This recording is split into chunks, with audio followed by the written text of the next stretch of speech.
To summon the magic, Andy and the other actors headed to New Zealand, to none other than Weta Studios, where Lord of the Rings and King Kong sequences were filmed. The very first thing that you do is you go along and try the suit on and have the basic dots and everything put on you, and they start showing you how your movement is affecting a basic template of the character. Show me some action!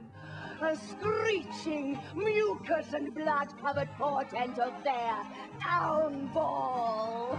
And Heavenly Sword was really the first time that I'm aware of, certainly for a video game anyway, where you had multiple actors in motion capture suits with facial markers, and you're not only shooting their physicality, you're shooting their facial capture and recording dialogue.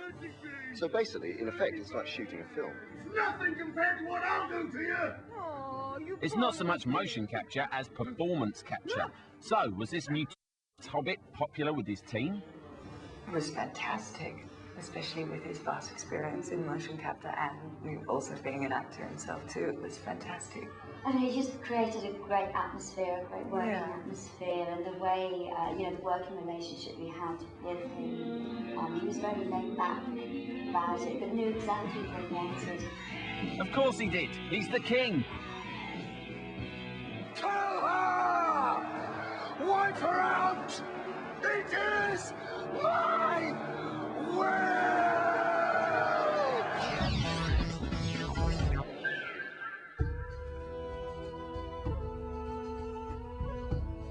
In a project like Heavenly Sword, sometimes there's one section of development that's overlooked, possibly because you can't see it. Music's a thing that draws you through the game in the same way it draws you through a film. There's an extra layer that's added by sound and then again by music. It kind of brings you into their world. You may not necessarily notice it straight away, but it's something that sort of tugs at your heart and tells you emotionally what direction to go in. It's sort of all absorbing, really, I think, and having the orchestra, I think, has been amazing. Well, there were two orchestras actually. Early on, we used an orchestra from, well, it was the Nimrod orchestra that we used early on at Angel, but by and large it was mainly the orchestra in Prague that we used, and it was fantastic working with a big symphony orchestra there. So that's really, I guess, my tool of expressing the language of emotion, and that's how it worked with the orchestra in Prague. It was just about getting the right kind of orchestration as well to create this world that's very unique to the characters of Heavenly Sword.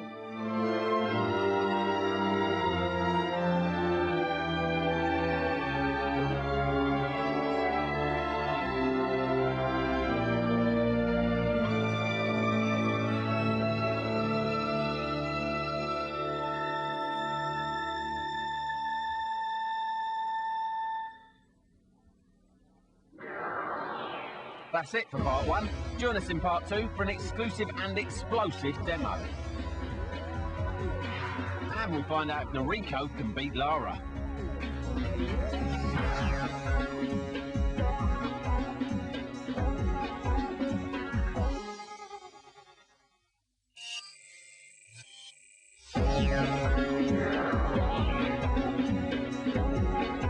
Welcome to our Heavenly Sword special. Here's how to use that special Heavenly Sword. At a secret London location, we managed to get hold of one of Ninja Theory's ninjas. We politely persuaded him to show us something new on Heavenly Sword, and boy, did he have some stuff to show us.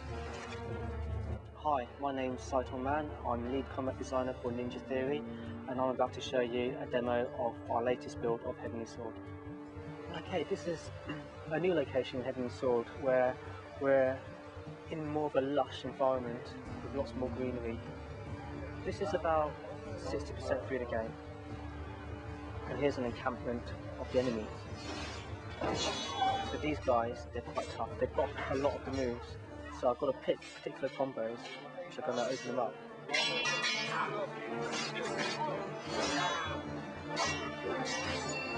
Did a quick counter there. Now, following up the move. This guy's a power stance character, So I switched to power stance quickly. I got beaten up. This game's more than just a button masher, purely because of the stance system. You can't just wade in. My tip to really conquering this game is really learning the combo system. There are particular combos which will open up the enemies, and knowing which ones to use against which enemies is vital to your survival. The second playable character in the game is Kai, Noriko's sister. She's small, she's not very strong, but she's still a force to be reckoned with. She doesn't have any melee, she operates with basically a crossbow. So hitting the left shoulder trigger, I can go into aiming mode, and I can zoom using the right stick. Pressing square will let me shoot, and again I can after touch the arrow with the 6-axis controller. So if I stand behind an object, she'll naturally just instantly crouch, and that gives me cover from enemy shots. But as soon as I press L1, hold on, they're about to fire now, I'll pop up, and I can zoom in, pick a target, and fire at him.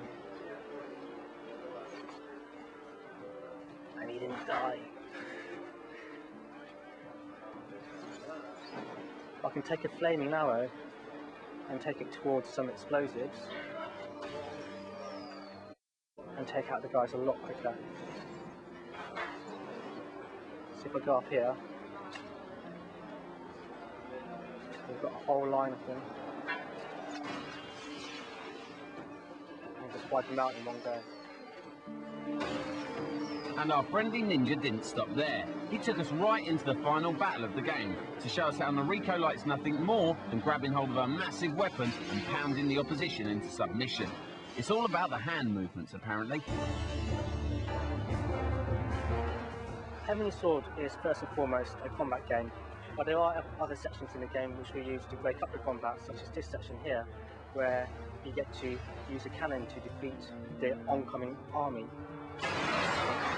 So here I am, we've got barrels rolling down to defeat our fort, and I've got to use a cannon to take them out.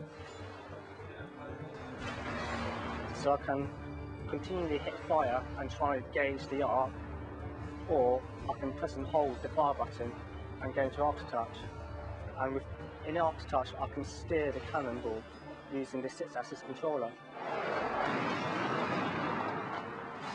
The idea here is to prevent your fort from being destroyed by the oncoming army, so I've got to take out the catapults as quickly as possible.